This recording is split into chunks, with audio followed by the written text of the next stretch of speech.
દીકરીઓને સ્કૂલે મોકલતા પહેલા ચેતજો।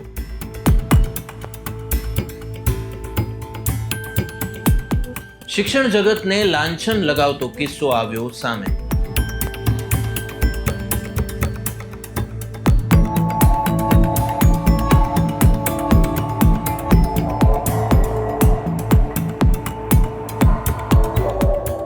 આચાર્યએ માસૂમ પર દુષ્કર્મનો પ્રયાસ કરી શાળામાં જ દાટી દીધી।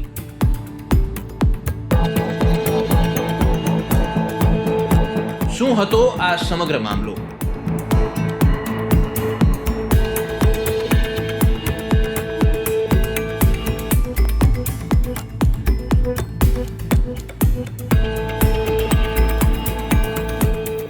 નમસ્કાર, આપ જોઈ રહ્યા છો અવર રાજકોટ અને હું છું આપની સાથે ભાવેશ।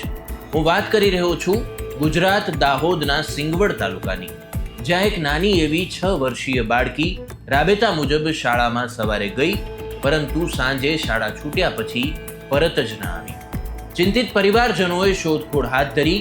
વિદ્યાર્થિનીના પરિવારજનો તપાસ કરવા માટે તોયણી પ્રાથમિક શાળાએ પહોંચ્યા, પરંતુ ત્યાં સ્કૂલના મુખ્ય દરવાજાને તાળું લગાવેલું હોવાથી તેઓ દિવાલ કૂદીને અંદર ઘૂસ્યા હતા, જ્યાં તપાસ દરમિયાન શાળામાંથી માસૂમની લાશ મળી। સવારે ખિલખિલાટ હસીને ભણવા જતી દીકરીને શું ખબર કે તે મોતના મુખમાં ધકેલાવાની છે। શું થયું હતું તે દિવસે? પોલીસ દ્વારા તપાસમાં જાણવા મળ્યું હતું કે શાળામાં ગોવિંદ નટ નામના આચાર્યએ બાળકીની હત્યા કરી હતી। આચાર્ય ગોવિંદ નટે શાળાના સમય પહેલા સવારે તેની માતા પાસેથી લગભગ 10 વાગ્યાની આસપાસ બાળકીને લઈને ગાડીમાં બેસાડી હતી। બાદમાં ગાડીમાં જ તેની સાથે દુષ્કર્મ કરવાનો પ્રયાસ કર્યો હતો।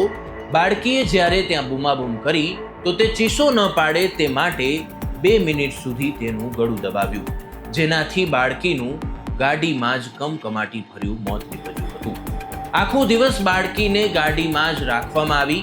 ગાડીમાં કાળા કાચ હોવાથી ગાડીની અંદર શું છે તે કોઈ જોઈ ન શકે, તેથી ગાડીને શાળામાં જ લાવીને પાર્ક કરી દેવાઈ હતી। શાળા છૂટ્યા બાદ આચાર્યએ તેને શાળાની અંદર જ ખાડો ખોદીને દફનાવી દીધી હતી। પોલીસને ખોટા રસ્તે દોરવા માટે બાળકીના ચપ્પલ તેના જ ક્લાસરૂમની બહાર મૂકી દીધા। પોલીસ સામે ગોવિંદ નટે પોતાનો ગુનો કબૂલી લીધો છે અને હાલ પોલીસ કસ્ટડીમાં છે।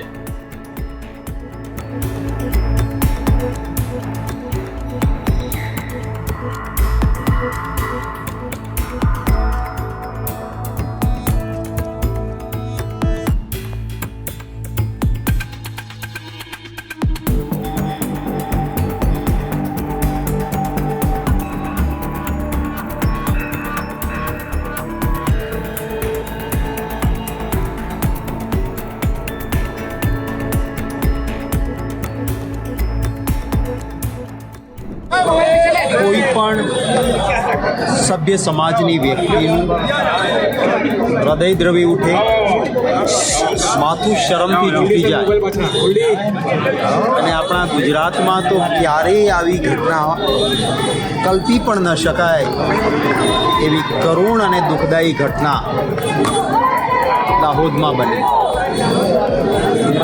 6 વર્ષની બાળકી, પહેલા ધોરણમાં ભણતી બાળકી, ઘર પાસે ગાડી લઈને સરકારી શાળાનો પ્રાથમિક શાળાનો આચાર્ય આવે છે। માને કહે છે કે તમારી દીકરીને બેસાડી દો ગાડીમાં, હું સ્કૂલે જાઉં છું, લઈ જાઉં। આપણે ત્યાં ગુરુનું સ્થાન એ ઈશ્વર કરતાં પણ આપણે મોટું આંકીએ છીએ। આપણે ત્યાં એવું કહેવાય છે કે ગુરુ ગોવિંદ દોનો ખડિયો સાથ, કિસકો પહેલે લાગો પાય, બલિહારી ગુરુ આપકી ગોવિંદ ભયો આજ। એટલે ઈશ્વર કરતાં પણ પ્રથમ સ્થાન આપતા હોઈએ વિશ્વાસે દીકરીને 6 વર્ષની બાળકીને ગાડીમાં બેસાડે છે। આ રાક્ષસી માણસ દીકરી ઉપર બળાત્કારની કોશિશ કરે છે। દીકરી રડવા લાગે છે અને 6 વર્ષની બાળકી જ્યારે બૂમાબૂમને ચીસાચીસ કરે છે ત્યારે ગળું દબાવીને એ દીકરીને મારી નાખવામાં આવે છે। એક ગુનાહિત માણસ રાક્ષસી કૃત્ય તો જુઓ. દીકરી મરેલી છે, એ ગાડીમાં એને સાંજ સુધી ગાડીમાં રાખી મૂકે છે.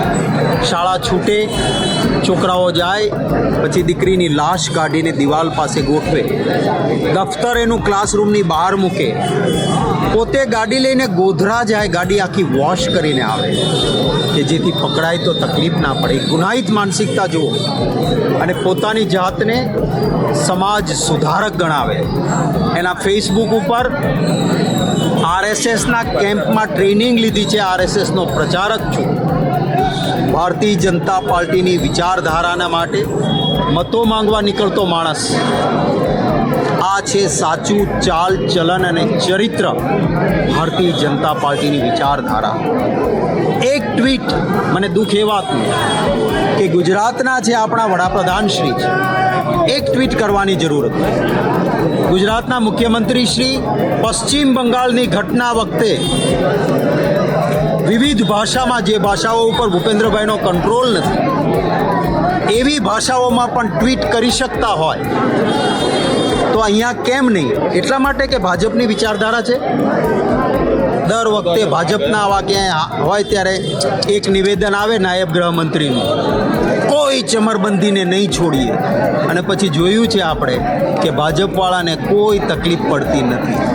આ ગુનાહિત માનસિકતા સામે એક જવાબદાર રચનાત્મક વિરોધ પક્ષ તરીકે અમે પદયાત્રા કરીને અમારો વિરોધ દર્શાવીએ છીએ. પોસ્કોની અને 302 મર્ડરની કલમો લાગે, તાત્કાલિક કેસ ચાલે, ફાંસીની સજા. આવા રાક્ષસ માટે કોઈ દયા ન હોય છે અને એટલા માટે ફાંસીની સજા થાય. વડાપ્રધાન શ્રી અને ગુજરાતના આપણા મુખ્યમંત્રી શ્રી મૌન છે એ અકળાવે છે સૌને ગુજરાતી. ક્યાંક બીજા રાજ્યોમાં જ્યાં ભાજપ સિવાયની સરકાર હોય, ક્યાંય પણ ઘટના બને ખરાબ છે, ક્યાંય પણ ગુનેગાર હોય તો કડક હાથે કામ લેવું જોઈએ. ભલે કોઈ પણ સરકાર હોય, કોઈ પણ પક્ષ સાથે હોય, કોઈ પણ શખ્સ હોય, પણ ત્યાં થાય ત્યારે ચારે બાજુ કેન્ડલ યાત્રાઓ, ચારે બાજુ ભાજપ આખું રોડ પર ઉતરી પડે. તો આ 6 વર્ષની દીકરી બક્ષીપંચની દીકરી છે. હજુ તમને એની ચિંતા નથી?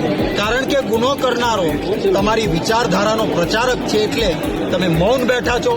જવાબ આપે ભારતીય જનતા પાર્ટી દર્દ સાથે, દુઃખ સાથે, એક ગુજરાતી તરીકે વેદના સાથે હું અમારી વાત કરું. આ સમગ્ર બનાવના પડઘા સમગ્ર રાજ્યમાં પડ્યા છે. વિપક્ષ દ્વારા પણ રેલી યોજી અને વિરોધ પ્રદર્શન કરવામાં આવી રહ્યા છે. તો મીડિયા સાથેની વાતચીતમાં કોંગ્રેસના પ્રદેશ પ્રમુખ શક્તિસિંહ ગોહિલે જણાવ્યું હતું કે કોઈ પણ સભ્ય સમાજની વ્યક્તિનું હૃદય દ્રવી ઉઠે, માથું શરમથી ઝૂકી જાય, અને આપણા ગુજરાતમાં તો આવી ઘટના ક્યારેય કલ્પી પણ ન શકાય એવી કરુણ અને દુઃખદાયી ઘટના દાહોદમાં બની છે. પહેલા ધોરણમાં ભણતી 6 વર્ષની બાળકીને સ્કૂલનો આચાર્ય ગાડીમાં લઈને જાય છે, બાળકી સાથે દુષ્કર્મ આચરી તેની હત્યા કરી નાખે છે. વધુમાં તેઓએ જણાવ્યું હતું કે આરોપી આચાર્ય પોતાને સમાજ સુધારક કહે છે. આરોપીએ આરએસએસના કેમ્પમાં ટ્રેનિંગ લીધી છે, આરએસએસની વિચારધારા ધરાવે છે. આ ઘટનાને લઈ દેશના વડાપ્રધાન કે મુખ્યમંત્રીએ ટ્વીટ પણ નથી કર્યું. મુખ્યમંત્રીએ પશ્ચિમ બંગાળની ઘટનામાં વિવિધ ભાષામાં ટ્વીટ કર્યું હતું, પરંતુ ગુજરાતની ઘટનામાં એક પણ ટ્વીટ નથી કર્યું. દર વખતે ક્યાંય પણ આવા બનાવો સામે આવે ત્યારે ગૃહમંત્રીનું એક નિવેદન સામે આવે છે કે કોઈ પણ ચમરબંધીને છોડવામાં નહીં આવે, અને પછી આપણે જોયું પણ છે કે ભાજપવાળાને કોઈ જ તકલીફ પડતી નથી. પરંતુ હું તમને પૂછું છું કે ક્યાં સુધી ગુજરાતમાં આવી નાની માસૂમ દીકરીઓ હવસનો ભોગ બનતી રહેશે? આરોપીને કેવી સજા મળવી જોઈએ એ બાબતે આપનું મંતવ્ય કમેન્ટ બોક્સમાં જરૂરથી જણાવશો.